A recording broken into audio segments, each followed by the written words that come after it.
Mr. Leon Perera.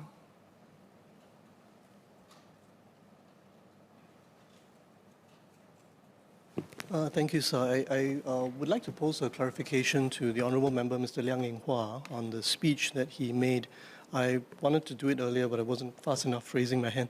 So my clarification is really in relation to the 50% ceiling on the net investment returns that goes into the budget. So as the Honourable Member would know, this framework was created in, I believe, 2008, when the government decided that as society changes, it's time to reset the balance between how much goes of those investment returns go into the reserves, get rolled back to reserves, and how much actually goes into the budget. And given all the trends that we have talked about, the aging society and so on, the fact that government expenditures are going to go up, I would like to ask Mr. Lang, does he not agree that this balance point should be reviewed from time to time as the need for government spending changes? Or does he think that this 50% ceiling should be set in stone forever? And if he agrees that it should be reviewed from time to time, when does he think should it be reviewed again? Thank you. Well, sir, nothing is cast in stone or is forever.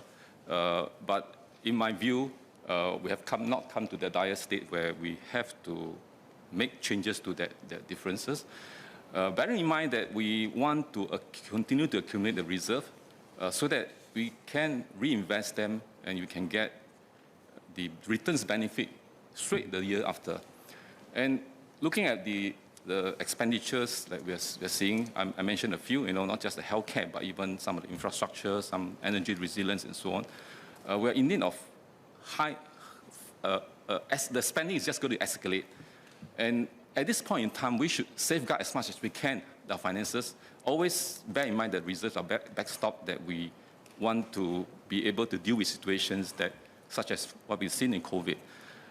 And we have to draw down 50 billion worth. And there could be other crises along the way that we will require to take some of these actions. So there's no scientific rule about whether it's 50-50 or 40-60, but in my view, this is the best balance you can strike. Like in Hokkien, they say, that's how we strike a balance between future and current generations.